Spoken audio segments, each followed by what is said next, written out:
Mesdames et messieurs, j'espère que vous allez bien. Alors, pour aujourd'hui, je viens avec cette capsule pour vous montrer comment est-ce qu'on peut calculer les heures supplémentaires en République démocratique du Congo. C'est ça, au fait, ce que nous voulons vous enseigner aujourd'hui. Alors, ce qu'il faut savoir, chers amis, peut-être vous pouvez vous poser la question de savoir c'est quoi les heures supplémentaires ou bien une heure supplémentaire c'est quoi.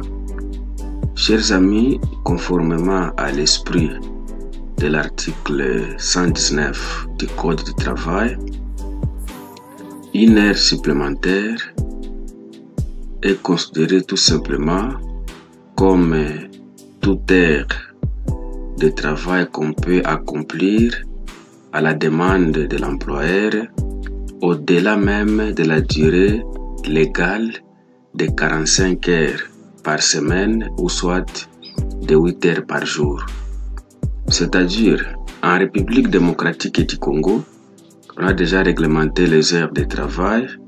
On sait que par semaine, un agent, un travailleur ne peut pas dépasser 45 heures. Et par jour, on doit tout simplement travailler au maximum pendant 8 heures. Et ce que je suis en train de vous expliquer par rapport aux heures de travail, c'est la règle générale. Je n'ai pas eu le temps d'entrer dans des particularités, dans des mesures dérogatoires qui peuvent venir soit d'une convention collective ou soit de certains accords individuels de l'employeur avec ses travailleurs. Donc je suis dans la généralité. Maintenant, qu'est-ce qu'on peut faire pour calculer les heures supplémentaires? Ou comment est-ce qu'on rémunère les heures supplémentaires en République démocratique du Congo? Ce qu'il faut savoir, pour trouver le taux horaire légal, n'est-ce pas, des heures supplémentaires, qu'est-ce qu'on fait? Il y a d'abord l'augmentation de 30% pour chacune des 6 premières heures effectuées au-delà de la durée légale hebdomadaire. Donc, par semaine, on doit regarder s'il y a eu des heures supplémentaires. Et parmi ces heures, les 6 premières heures, n'est-ce pas, sont majorées de 30%. Sont majorées de 30% en matière de rémunération des heures supplémentaires. Donc, d'une manière générale, dans la plupart des cas, les heures supplémentaires sont calculées à chaque fois vers la fin de la semaine. Donc, ça, c'est un peu la généralité du calcul des heures supplémentaires. Donc, les gestionnaires de la paye, ils doivent s'arranger à chaque fin de la semaine de prélever tout simplement les heures supplémentaires des agents. Alors, après cela, il est également signalé qu'il y aura augmentation de 60% pour chacune des heures suivantes. Donc, après les 6 premières heures qu'on doit calculer sur base d'une majoration, de 30%, les heures suivantes sont rémunérées en majorant 60% pour chacune des heures qui restent.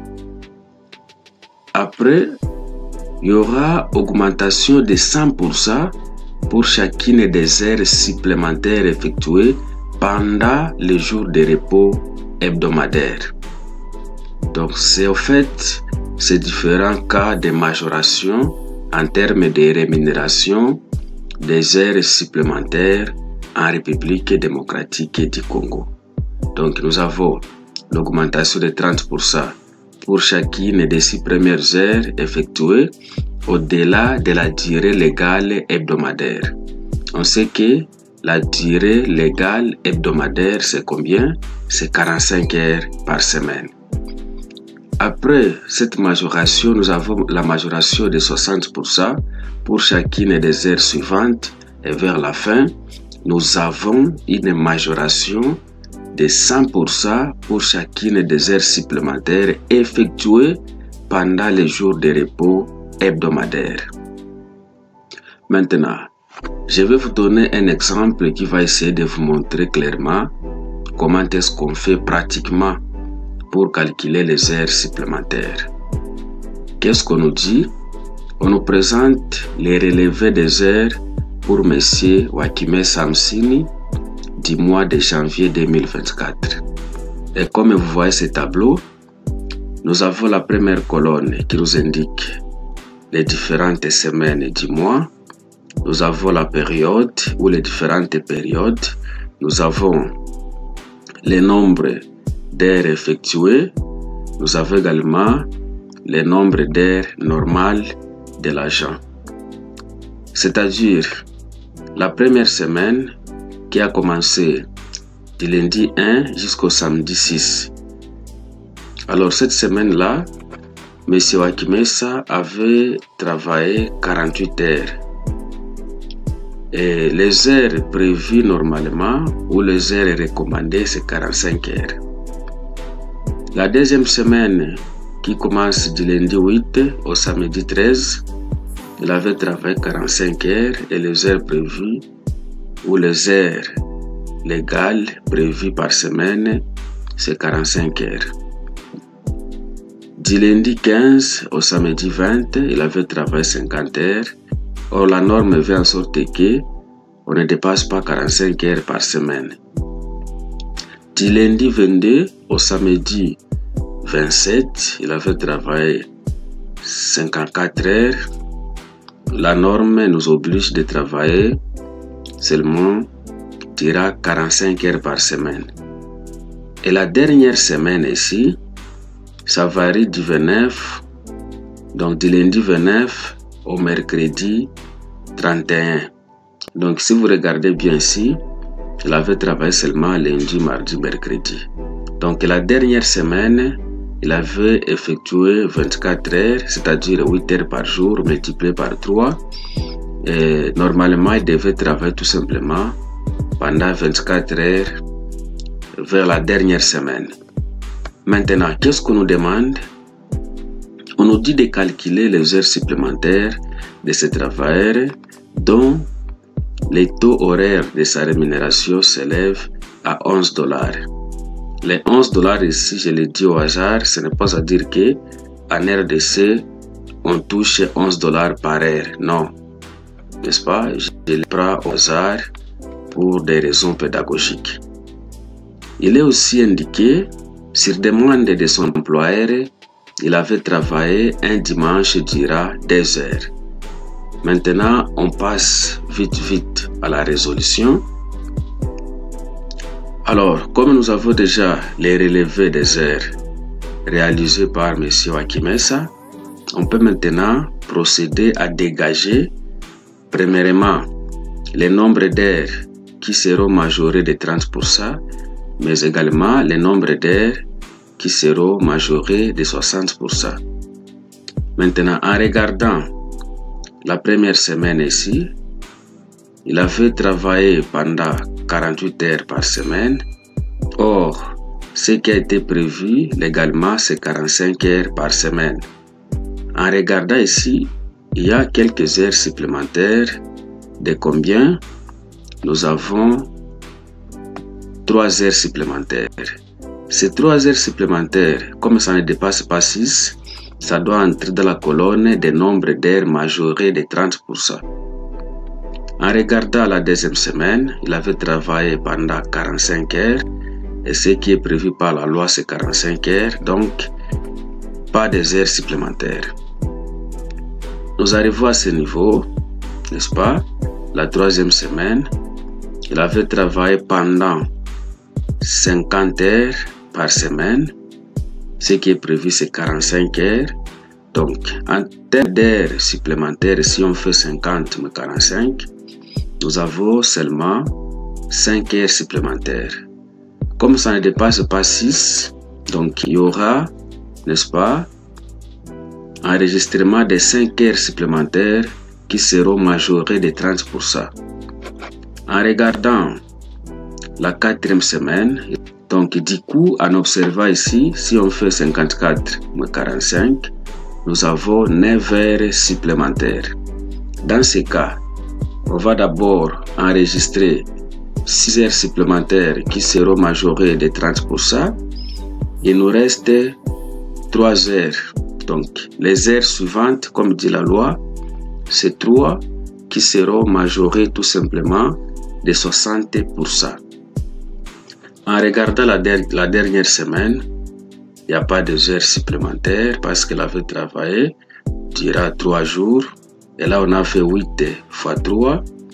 Donc, 24 égale 24, pas de heures supplémentaires. Ce qui nous reste, c'est de tirer maintenant le total ici pour ces 2 colonnes pour voir combien d'heures qui seront majorées de 30% et combien seront majorées de 60%. Pour la colonne de majoration de 30%, nous avons 14 heures qui seront majorées de 30%. Et pour l'autre colonne, nous avons 3 heures seulement qui seront majorées de 60%. Maintenant, on va procéder au calcul rapidement des heures supplémentaires. Mais ce qui est important, premièrement, il faut chercher les taux, n'est-ce pas? Les taux qu'on va appliquer pour les heures majorées de 30%. Mais également, on va chercher les taux en termes d'argent maintenant qu'on va appliquer pour les heures majorées de 60%. C'est ce qu'on a fait premièrement. Les taux des heures supplémentaires majorées de 30%. Comment est-ce qu'on va les calculer en termes d'argent? On sait bien que les taux horaires, c'était 11 $. Et pour trouver maintenant les taux qu'on va appliquer pour les heures majorées de 30%, on va tout simplement faire 11 $ plus la majoration de 30% de ces mêmes 11 $. Et ceci nous donne 14,3 $. C'est ça le taux qu'on va appliquer. Alors, en faisant cela, les heures supplémentaires majorées de 30% seront calculées en prenant 14,3 $ multiplié au nombre d'heures supplémentaires majorées de 30%. Donc ici nous avons 14 et ceci nous donne 200,2 $. Ça c'est la première majoration ou c'est le premier calcul des heures supplémentaires avec une majoration de 30%. On cherche également les taux des heures supplémentaires majorées de 60%. On va prendre 11 $ plus la majoration de 60% de ces 11 $ et ceci nous donne 17,6 $. Du coup, en appliquant ces taux, les heures supplémentaires majorées de 60% seront maintenant calculées de cette manière. On prend 17,6 $ multiplié au nombre d'heures, n'est-ce pas, majorées de 60%, nous en avons 3 et ceci nous donne 52,8 $. Ça c'est le deuxième calcul des heures supplémentaires que nous avons pour le deuxième cas. Et vers la fin, il y avait aussi des heures réalisées le dimanche. Cela veut dire ces 2 heures seront majorées de 100%. Voilà, pour trouver les taux, on fait tout simplement 11 $ plus 100% de 11 $, ceci nous donne 22 $. Et voilà, pour trouver maintenant les heures supplémentaires majorées de 100%, on fait tout simplement le nombre d'heures multiplié, n'est-ce pas, par les 22 $ et ceci nous donne 44 $. Et ça, c'est le troisième cas de calcul des heures supplémentaires pour les comptes de M. Wakimesa.